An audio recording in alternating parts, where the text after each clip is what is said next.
Ngayong araw magtatapos ang grace period na binigay ng gobyerno para hindi manghuli ang mga bumabiyahe pong unconsolidated PUB.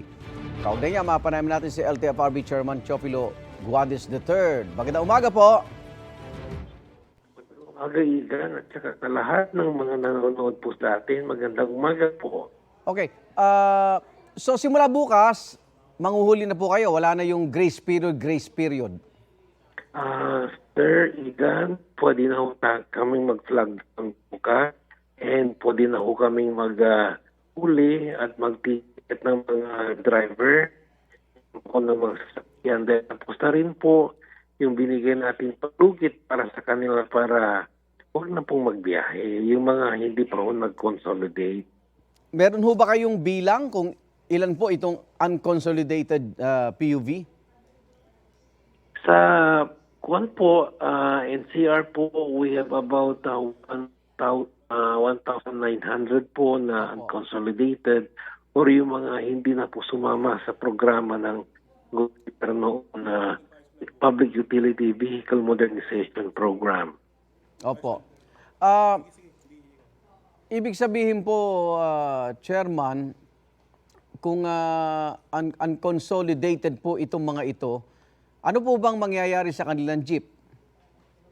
Igan, as of May 2, since wala na silang prangkisa, and then pag nagbiyahe po sila sa daan, considered po silang illegal or colorum, ang tawag po diyan.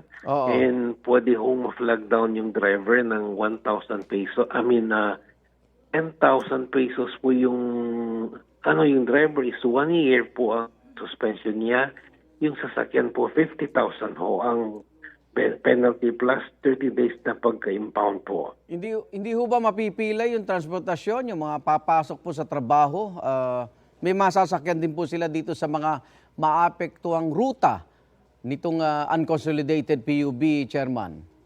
Naku, Igan, malayo yan. Ngayon nakikita mo na halos wala naman pong napipilayan ngayon. Kasi doon sa mga hindi po sumama sa programa, konti na lang po yung bumabiyahe ngayon. Opo. Kaya ba i-monitor ng LTFRB kung consolidated nga ang mga jeep na babiyahe simula bukas? May mga para ba kayong nakikita doon sa mga jeep na yon? Oo, Igan. Kayang-kaya namin. Madaling i-monitor naman po yan. Opo.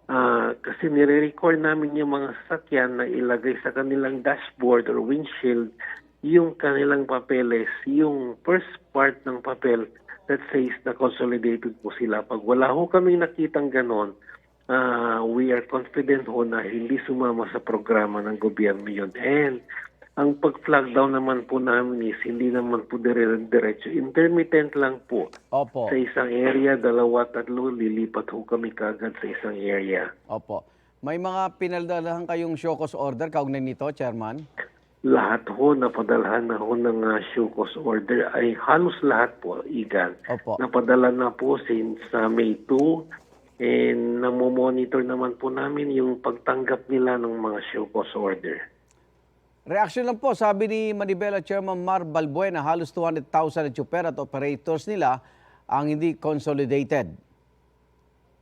Hindi ko po alam, Igan, kung saan niya nakuha yung number. Kami po, meron kaming datos dito. Okay. And kaya nga po, hindi ko alam kung saan niya nakuha yung 200,000 na yan. Opo. May mga ruta na ho ba na hindi sapat ang consolidated jeepney para ho... Sige po. Ayo, Igan, noong unang paglabas po nitong programa namin, nakita naman po namin may 3 or 4 na tinatawag namin critical areas noong May 2 Opo. na wala po nag-consolidate. So ang ginawa po namin, nag-issue po kami ng special order doon sa katabing ruta. Opo. Na may mga, especially may mga extra jeepneys yan, na punuin po nila yung mga rutang hindi po na nagkaroon ng mga consolidated jeepneys. Naayos naman po namin on May 2 sa bandang hapon. May programa ho ba LTFRB sa mga mawawalan ng trabahong tsuper? Meron po. Mayroon ko may tinatawag na social support program. Marami na rin po nag-avail yung mga ayaw ng bumalik sa pagmamaneho.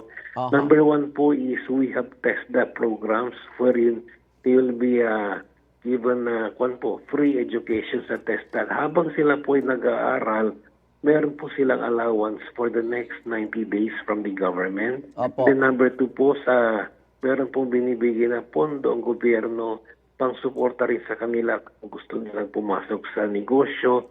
May maliit na halaga po na binibigay ang gobyerno na libre na pwede nilang gamitin po sa mga negosyong gusto nilang pasukin. Opo. And these are most of them po na kumuha niyan. Hindi rin po nalalayo sa jeepney business ang kanilang kinuha, which is auto mechanic, diesel maintenance po. Chairman, handa ba tayo kung kakatigan ng korte yung mga nagpetisyong itigil muna itong modernization program? Ginagalang po namin ang desisyon ng korte po. Kung sakali man pong mangyari yan, ibabalik lang po naman namin yung mga 1,800 na unconsolidated sa kalye. Okay, maraming salamat po, LTFRB Chairman Teofilo Guadis III. Ingat po. Salamat po at mabuhay po kayo, sir. Igan, mauna ka sa mga balita. Mag-subscribe sa GMA Integrated News sa YouTube. Sa mga kapuso abroad, subaybayan nyo kami sa GMA Pinoy TV at sa www.gmanews.tv.